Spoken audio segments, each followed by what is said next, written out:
έναν κόσμο αντάξιο των αναγκών μας και των συμφερόντων των πολλών, που νόμος θα είναι το δίκαιο του εργάτη και όχι το καπιταλιστικό κέρδος των λίγων, για να μπορούμε να ζούμε με πραγματική ευημερία και πρόοδο με τους λαούς αδελφωμένους και νοικοκύριδες στον τόπο τους, για να έχουμε εξέλιξη προς τα εμπρός και όχι επιστροφή στο μεσαίωνα, που κανονικότητα θα είναι η αξιοποίηση όλων των επιτευγμάτων της επιστήμης και της ανθρωπότητας για καλύτερο επίπεδο ζωής και όχι το ξεζούμισμα της εργατικής τάξης με εξαήμερη εργασία και 13 ώρες δουλειάς.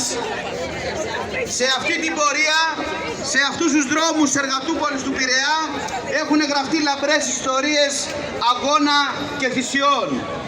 Ανεπανάληπτες στιγμές περηφάνειας και ανιδιοτέλειας χιλιάδων επώνυμων και ανώνυμων ηρώων της εργατικής τάξης που θυσίασαν τη ζωή τους, που πραγματικά άφησαν τα κόκαλά τους σε φυλακές και εξορίες, στο βουνό, με το όπλο στο χέρι, πολεμώντας αγωνιζόμενοι για τα πιο μεγάλα ιδανικά που γέννησε ποτέ η ανθρωπότητα. Από την Πρωτομαγιά του Σικάγο, τον Αύγουστο του 23 στον Πειραιά, στην Πρωτομαγιά του 36 στη Θεσσαλονίκη, στην 1η Μάη του 44 στη Κεσαριανή, που 200 κομμουνιστές στάθηκαν με περηφάνεια και τιμή μπροστά στο εκτελεστικό απόσπασμα των Ναζί, και μέχρι σήμερα το ίδιο μήνυμα το οποίο έδωσαν είναι οδηγός του αγώνα μας.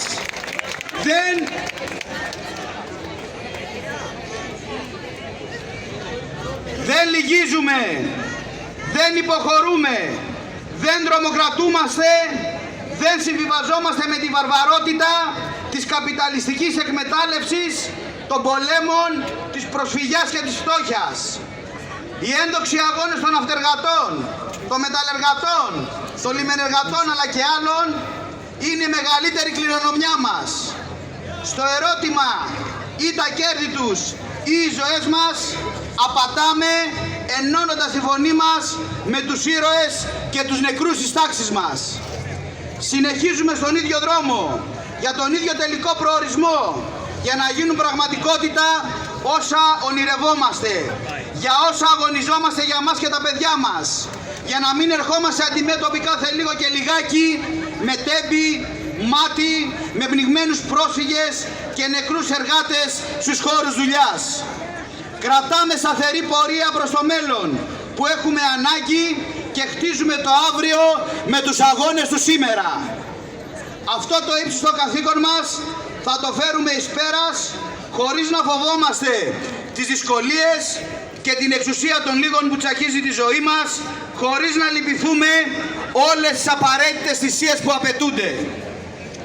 Συναδέλφισες και συνάδελφοι, 138 χρόνια από την εξέγερση των εργατών και των εργατριών του Σικάγο και τη διεκδίκηση του 8ωρου ως όριμης ανάγκης, σήμερα βρισκόμαστε αντιμέτωποι με τις οδηγίες Ευρωπαϊκής Ένωσης και τους αντεργατικούς νόμους που υλοποιούν όλες οι κυβερνήσεις μέχρι σήμερα και η σημερινή της Νέας Δημοκρατίας. Για να καταργηθούν το 8ωρο, να γίνει ο ημερήσιος χρόνος εργασίας λάστιχο, να εντατικοποιηθεί η δουλειά, να μεγαλώσει η εκμετάλλευση με απλήρωτες υπερορίες, με εξαήμερη και εφταήμερη εργασία. Οι σημερινοί κυβερνώντες, όπως και οι προηγούμενοι, στέκονται απέναντι στις διεκδικήσεις μας.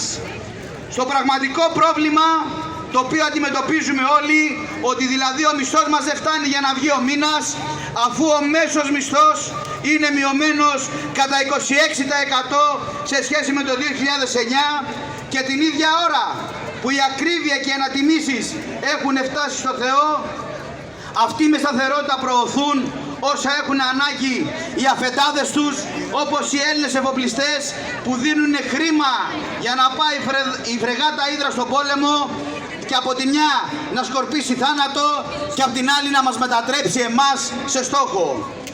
Γίνονται προκλητικοί και γελοί, μα πάνω απ' όλα είναι επικίνδυνοι, λέγοντάς μας ότι όσα όλα αποφασίζουν είναι για το καλό μας και ότι τελικά είναι δική μας επιλογή τι θα γίνει. Μας λένε αν θέλετε να δουλέψετε 13ωρο, αν δεν θέλετε να μην δουλεύετε. Εμείς σας δίνουμε την επιλογή για να ενισχύσετε το εισόδημά σας. Αυτά λέει ο νόμος Γεωργιάδη. Μα δεν τρέπονται να πούνε ποιος σήμερα δουλεύει 12 και 13 ώρες, 7 στα 7 και το θέλει. Μήπως το θέλουν οι νεκροί εργάτες που πάντα σκοτώνονται μετά τα 8ωρο στην κακοπληρωμένη υπερορία? Στον κόσμο της Ευρωπαϊκής Ένωσης, του κεφαλαίου, των κυβερνήσεων και των κομμάτων του συστήματος της εκμετάλλευσης, οι αντεργατικοί νόμοι παρουσιάζονται ως δώρο, ως προνόμιο και ως επιλογή. Αυτό αντιμετωπίζουν τα αδέλφια μας στη Λάρκο. Έχουν, λέει, επιλογή να μην μείνουν άνεργοι με προγράμματα του ΑΕΔ, να γίνει δηλαδή ο μεταλλεργάτης και ο μεταλλορίγος κλητήρας, αρκεί να πάρουν τα μονοπόλια μια περιουσία των 20 δις μόλις με 6 εκατομμύρια. Όμως και στο σούπερ μάρκετ μπορούμε να πάμε ή να μην πάμε, και έτσι να καταλήξουμε στο συμπέρασμα ότι η ακρίβεια δεν μας αγγίζει, ή να κλείσουμε το διακόπτη της ΔΕΗ στο σπίτι και έτσι να μην έχουμε λογαριασμούς οι οποίοι μοιάζουν με δόση δανείου για αγορά σπιτιού.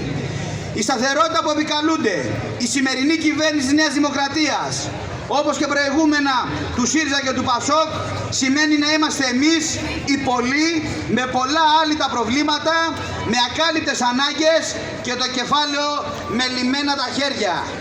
Η σταθερότητά του σημαίνει πέθανε στο σπίτι στη δουλειά σου, γιατί δεν δίνουμε φράγκο για την πρόληψη, για μέτρα υγείας και ασφάλειας, για νοσοκομεία, αλλά δίνουμε 500.000 ευρώ την ημέρα για να πηγαίνει η φρεγάτα Ύδρα και να σκορπά το θάνατο εις βάρος γενοκτονίας του Παλαιστινιακού λαού.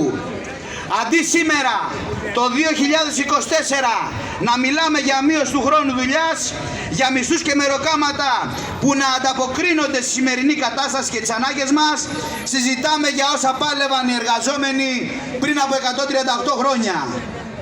Αυτή είναι η σαπίλα, αυτή είναι η βαρβαρότητα του καπιταλισμού. Αυτή είναι η σύγχρονη σκλαβιά.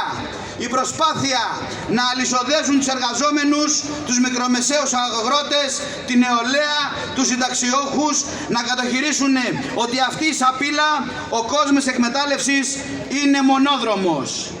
179 νεκροί το 23 στους χώρους δουλειάς και 38 νεκροί από τις αρχές του 24. Το Υπουργείο Εργασίας άφαντο, οι ελεκτικοί μηχανισμοί ελλιπέστατοι και ανύπαρκτοι. Για αυτούς τους νεκρούς και σακατεμένους θα μιλήσει κανείς από τους κυβερνώντες?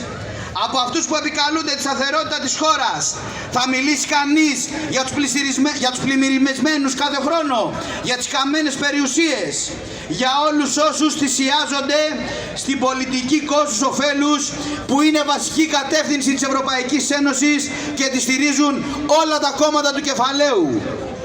Είναι ντροπή και έσχος η προχθεσινή απόφαση του δικαστηρίου για την πυρκαγιά στο Μάτι με τους 104 καμένους συνανθρώπους μας. Όσοι ευθύνονται για την πολιτική που υλοποίησαν, αφήνοντας ανοχήρο τη ζωή του λαού, εφαρμόζοντας αυτή τη λογική κόστους ωφέλους με τη σφραγίδα του δικαστηρίου, παρουσιάζονται αθώοι.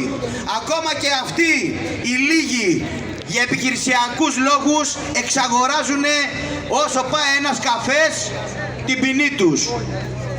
Για να πληρώσουν οι πραγματικοί ένοχοι και οι πολιτικοί που φέρνουν τέτοια αποτελέσματα, χρειάζεται εδώ και τώρα η μέγιστη κινητοποίησή μας, για να μην υπάρχει συγκάλυψη, κουκούλωμα και διάχυση ευθυνών.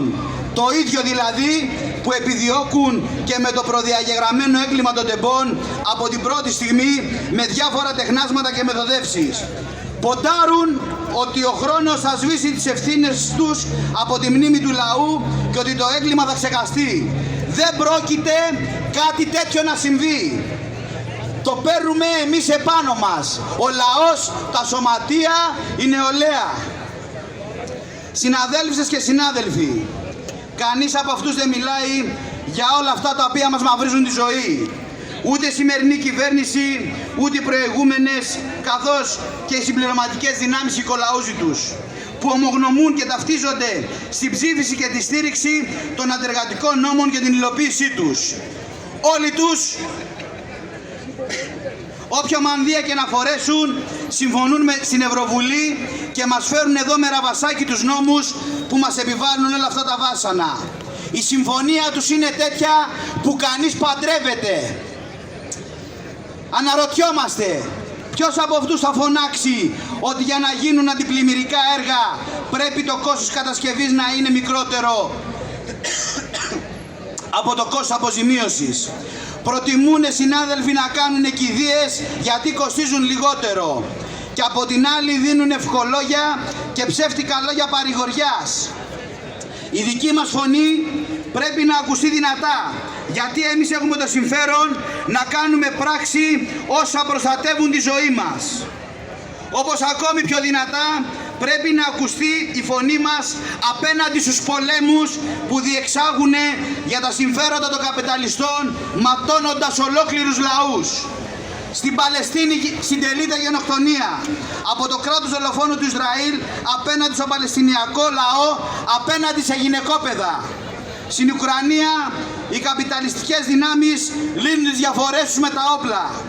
Οι αιστείες των πολεμικών αναμετρήσεων, των αντιπαραθέσεων, οι απειλές και προετοιμασίες για γενικευμένες συγκρούσεις πολλαπλασιάζονται παντού.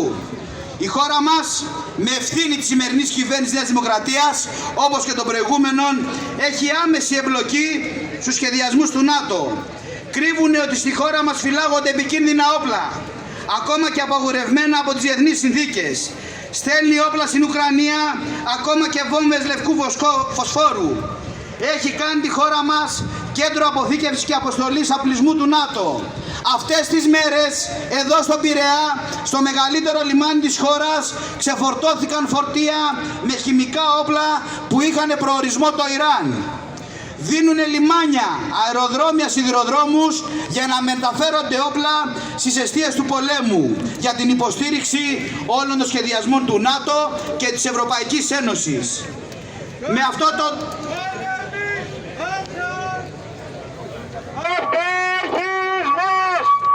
Αυτός είναι ο καπιταλισμός. Πάντα πολεμεί. Αυτός είναι ο καπιταλισμός. Δεν εξασφαλίζεται κανένα συμφέρον του λαού μας με την ολαιώνια και βαθύτερη εμπλοκή στους υπερρεαλιστικούς πολέμους. Τους πολέμους, τις επεμβάσεις τα κάνουν οι κυβερνήσεις του στο ΝΑΤΟ και η Ευρωπαϊκή Ένωση για τα συμφέροντα των μονοπωλίων και όχι των λαών. Οι λαοί αγωνίζονται, αντιστέκονται και πολεμούν απέναντι στην αδικία και το σύστημα της εκμετάλλευσης. Φροντοβοτάζουμε σήμερα από το βήμα της πρωτομαγιάτικης απεργίας. Είμαστε με τη σωστή πλευρά της ιστορίας, είμαστε με τους λαούς. Απαιτούμε και αγωνιζόμαστε εδώ και τώρα για καμία ευλογή στους υπερρεαλιστικούς πολέμους και τα πολεμικά σχέδια του ΝΑΤΟ και της Ευρωπαϊκής Ένωσης. Να κλείσουν οι αμερικάνικες βάσεις. Καμία διευκόλυνση στους φωνιάδες των λαών. Να επιστρέψουν οι φρεγάτες και οι ελληνικές αποστολές στη χώρα. Κανένας φαντάρος έξω από τα σύνορα. Συνάδελφοι, ο αγώνας μας είναι η ρεαλιστική διέξοδος για να αντιμετωπίσουμε την επίθεση που δεχόμαστε και να περάσουμε εμείς με